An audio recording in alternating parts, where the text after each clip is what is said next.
Telangana news కి స్వాగతం। నేను మీ యాంకర్ శ్రావ్య। మీడియా సమావేశంలో విజయవర్ధన్ రెడ్డి మాట్లాడుతూ రాజకీయ లబ్ధి కోసం విమర్శిస్తే సహించేది లేదు। తమ స్థలాలకు గతంలోనే కోర్టు క్లీన్ చీట్ ఇచ్చింది। పనికే మాలిన ఆరోపణలు చేస్తే పరువు నష్టం దావా వేస్తామని బీఆర్ఎస్ నేత బురుగుపల్లి తాజా మాజీ సర్పంచ్ వంటేరు విజయవర్ధన్ రెడ్డి అన్నారు। ఈ సందర్భంగా మాట్లాడుతూ రాజకీయ లబ్ధి కోసం తమపై విమర్శలు చేస్తే సహించేది లేదని ప్రజ్ఞాపూర్ ఊరచెరువు కాలువల పేరిట తమ కుటుంబాన్ని వివాదంలోకి లాగితే బీజేపీ నేతలపై పరువు నష్టం దావా వేస్తామని వంటేరు విజయవర్ధన్ రెడ్డి హెచ్చరించారు। ప్రజ్ఞాపూర్ ఊరచెరువు మత్తడి నీళ్లకు ప్రతాప్ రెడ్డి గారి వెంచర్ కు ఎలాంటి సంబంధం లేదు అని తెలిపారు। మత్తడి నీళ్లకు వెంచర్ కు కిలోమీటర్ దూరం ఉంది అని తెలిపారు।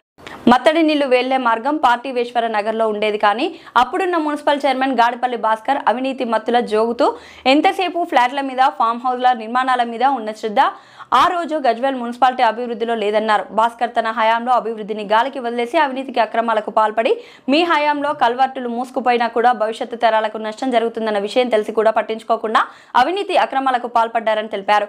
ఆ రోజు మీరు చేసిన ఘనత వల్లే ఈ రోజు ప్రజ్ఞాపూర్ ఊరచెరువు నీళ్లు రోడ్లపైకి వస్తున్నాయని తెలిపారు। దాని పాపం మీదేనన్నారు।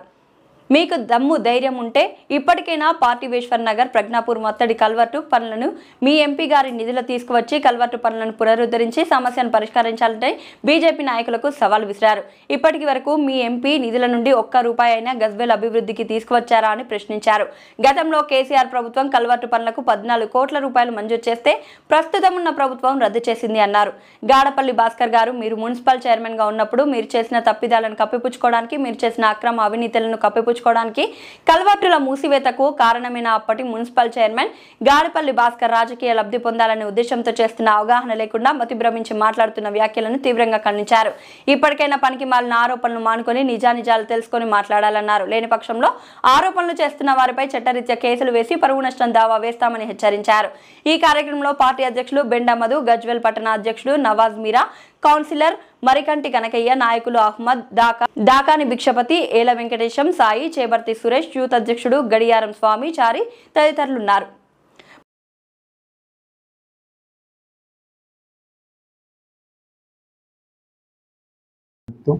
నిన్న కొందరు 5 ఓట్లు 10 ఓట్లు కూడా తెచ్చుకునే చేతగాని వాళ్ళు చవటలు ఏదో నేను వెంచర్ చేస్తే మా నాన్నగారి మీద ప్రెస్ మీట్ పెట్టడం జరిగింది, అదేదో పునరుద్ధరించాలని చెప్పడం జరిగింది।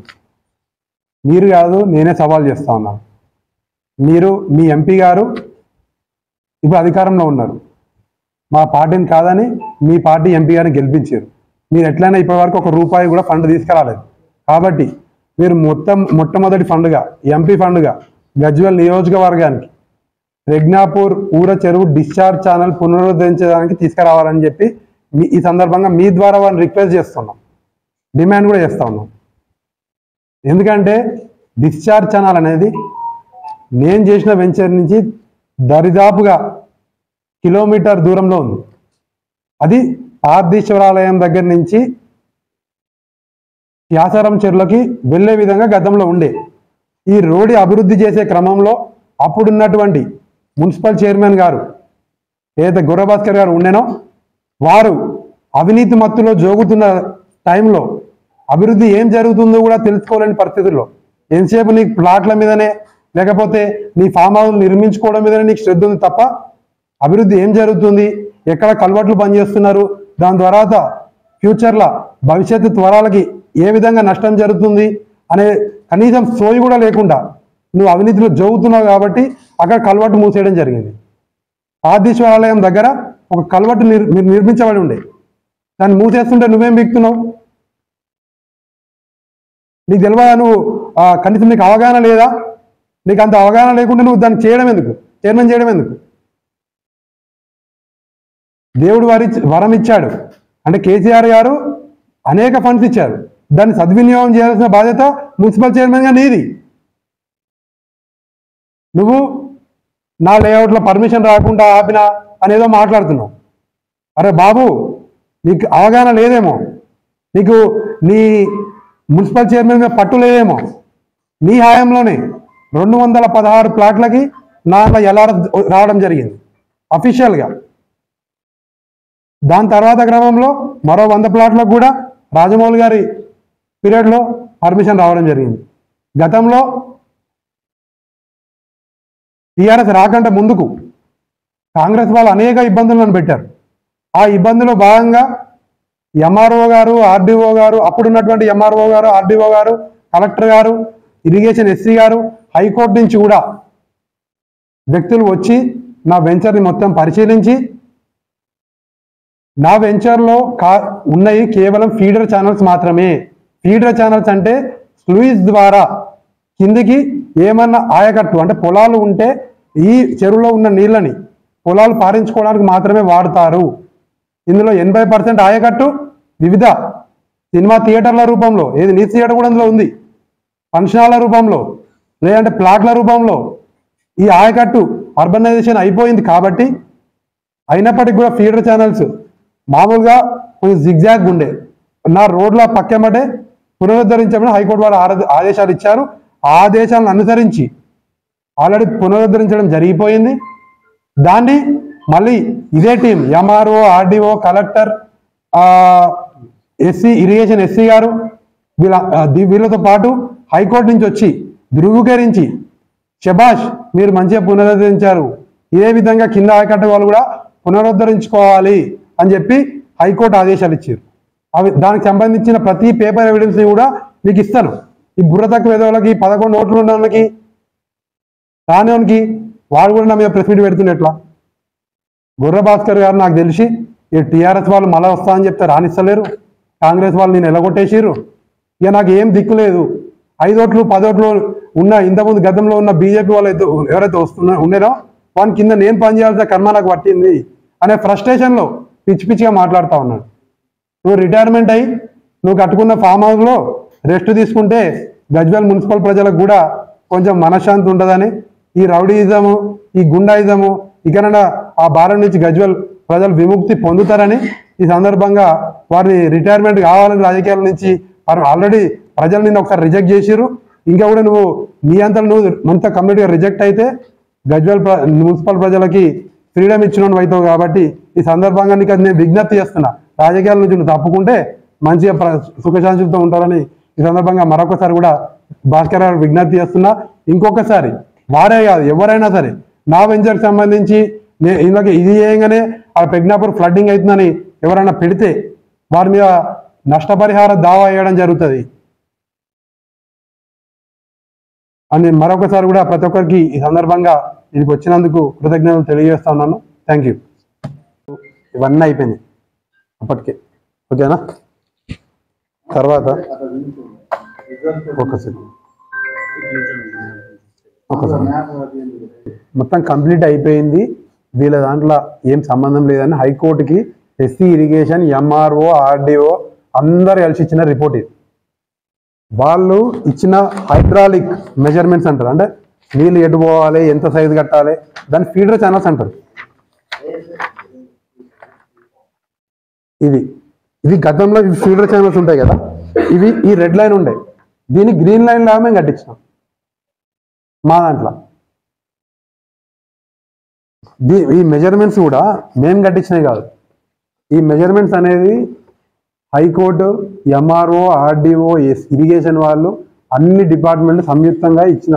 అంటే ఏదైనా ఫీడర్ ఛానల్స్ చెరువు కెపాసిటీ బట్టి కింద ఆయకట్టు బట్టి ఫీడర్ ఛానల్స్ లెంత్ మెజర్మెంట్స్ అనేవి ఉంటాయి. ఈ మెజర్మెంట్స్ వాళ్ళు ఇచ్చిన దాని ప్రకారమే మేము కట్టించేసి. ఇప్పుడు మా దాంట్లో ఉన్నాయి ఫీడర్ ఛానల్స్ అంటారు, వాళ్ళకి ఫీడర్ ఛానల్స్ తెలియదా ఏం వాళ్ళదా, వాళ్ళు సోమవారం మంగళవారం వాళ్ళు. అదే కదా, మనకి ఎంతసేపు కులాల మీద మతాల మీద రాజకీయాలు చేసే పార్టీలకి మేము సమాధానం చెప్తామా?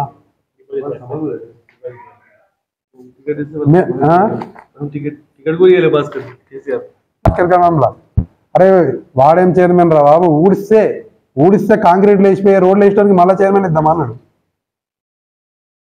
గంత అవినీతి పరుడు గానగా మా గురించి మాట్లాడితే ఎట్లా? నేను సంపాదించే ప్రతి రూపాయి నేను రిజర్వేషన్ చేస్తుండొచ్చు, నేను సంపాదించే ప్రతి రూపాయి నా ఇన్కమ్ ట్యాక్స్ అఫిడవిట్లో ఉంటుంది. నా ప్రతి జాగా నేను నేను సంపాదించేదైనా అప్పుడు నేను డిపెండెంట్గా ఉండే కాబట్టి నా ఆస్తులు కూడా మా ఎలక్షన్ అఫిడవిట్లో ప్రకటించినాం మేము. ఇది ఎంఆర్ఓ ఇక్కడ కింద ఉంది కదా, తహసీల్దార్ ఈ రిపోర్ట్ ఇచ్చింది. ఇది ఊర చెరువు, ఇక్కడ వియర్ ఉంటుంది, ఇది గ్రామం, ఇది ఇవి ఎల్లో బ్లూ, ఇది నా లేఅవుట్, ఇది ఇది ఒక్కటి మాత్రమే అగ్రికల్చర్ ఉండే. ఇది నా వెంచర్ ఇడు ఉంది. వాళ్ళకి దాటి నాట్లకు నీళ్ళు రావాలి, నా దాటి వాళ్ళకి నీళ్ళు పోవు పారకమైనా కూడా. ఇది ఒక్కదానికోసమే, ఇది నాకు సంబంధమే లేదు. నా పక్కకి లెఫ్ట్ సైడ్ అంటే టువర్డ్స్ గజ్వేల్. ఇది అర్బనైజేషన్ అయిపోయింది, ఎల్లో అర్బనైజేషన్ అయిపోయింది. ఇది భాస్కర్ గారు థియేటర్ దగ్గరికి ఫీడర్ ఛానల్ ఉంది. మరి ఆయన కూడా స్టార్ట్ చేయాలి. ఆయన థియేటర్కి ఎందుకు ఫీడర్ ఛానల్ ఉంది, మీరు గమనించాలి. ఇట్లా పోతుంది చూడు. ఇవన్నీ ప్లాటింగ్ అయిపోయింది. ఈ బ్లూ కలర్ అంతా ఇక్కడున్న అగ్రికల్చర్ ల్యాండ్స్ కి నాన్నకెళ్ళి పోయి ఫీడర్ ఛానల్కి సంబంధం లేదు. అది నయం బాయ్ దగ్గర లేదు. యాక్చువల్గా మన ఊర చెరువుని చంద్రబాబు నాయుడు హయాంలోనే పర్కులేషన్ ట్యాంక్ కింద కన్వర్ట్ చేశారు. పర్కులేషన్ ట్యాంక్ అంటే ఇంకుడు చెరువులు తెలంగాణ మొత్తం కన్వర్ట్ చేశారు. 20 ఎకరాల లోపల ఉన్న చెరువులను మొత్తం పర్కులేషన్ ట్యాంక్స్ కింద కన్వర్ట్ చేశారు. ఆ కాంక్రీట్ వేసి బంద్ చేసారు. అది అయినా కూడా అప్పుడున్న కాంగ్రెస్ గవర్నమెంట్ ఏదైతుందో మమ్మల్ని ఇబ్బంది పెట్టాలని అనేక విధాలుగా సఫర్ చేశారు. దగ్గర ఒకటి కాదు 8 కోట్ల కేసులు వేసారు. 8 కోట్లలో కూడా మేమే విజయం సాధించాం. అన్నీ అయినాకనే మీ ఆఫీసర్లు, అప్పుడు నీ కింద పనిచేస్తున్న కమిషనర్ గారు కావచ్చు, టీపీఓ గారు కావచ్చు, మీ బాడీ కావచ్చు, రిజల్యూషన్ చేసి మాకు 215 పాటలకి నీ హయాంలో ఎల్ఆర్ఎస్ ఇచ్చారు. ఇప్పుడు లేఅవుట్ చేసిన ప్రతి దగ్గర ఇల్లు కావాలని లేదు కదా. నాకు ఈ ఇల్లు ఉంది అనుకో, అలా ఆడేందుకు ఇల్లు కడతా? అది ఇన్వెస్ట్మెంట్ కోసం తీసుకొని ఉంటారు ఒక్కొక్కరు. హైకోర్టుకి ఇచ్చిన రిపోర్ట్ ఇది. నాకున్న ల్యాండ్లు మొత్తం పట్టా ల్యాండ్స్ అని ఎంఆర్ఓ ఇచ్చిన రిపోర్ట్. ఇవన్నీ ఇప్పుడు ఏదో నిన్న మొన్న నీకోసం తీసుకునే రిపోర్ట్లు కాదు. 2011, 2012లో తీసుకునే ఇవన్నీ. వాడు బుర్ర తక్కువ ఏం మాట్లాడతాడు, 437లో చేసింది గవర్నమెంట్ ల్యాండ్ ఉంది. అరే నా బాబు 250 సార్లు సర్వే చేసారు రా బాబు. వానికి అవగాహన లేకపోతే ఎట్లా? నువ్వు కూడా ఇప్పుడు కూడా మళ్ళీ ఛాలెంజ్ చేస్తున్నా. 437 గవర్నమెంట్ సర్వే నెంబర్ అనేది గవర్నమెంట్ ల్యాండ్, నేను కాదంటలేను. 437ని డిమార్కెట్ చేపి, డిమార్కెట్ నువ్వు అప్లై చేయి. నీతో పాటు నేను కూడా నిలబడదా, చుట్టూ ఫెన్సింగ్ వేయించేద్దాం. నువ్వు 5 ఏళ్ళు కౌన్సిలర్ మున్సిపల్ చైర్మన్ ఉన్నావు కదా, అప్పుడు ఏం విఘ్నం అను? నువ్వు కనీసం ఒక లెటర్ రాయాల్సింది కదా, నేను సర్వే చేయమని. అట్లా ఆల్రెడీ అప్పుడున్న గతంలో ఉన్న ఎమ్మెల్యే గారు రాశారు, వారి కింద ఉన్న వాళ్ళు రాశారు. ఆల్రెడీ సర్వే 20 సార్లు కాదు, 30 సార్లు కాదు, 40 సార్లు చేశారు. 437 అనేది మొత్తం చెరువులో పోయింది. అది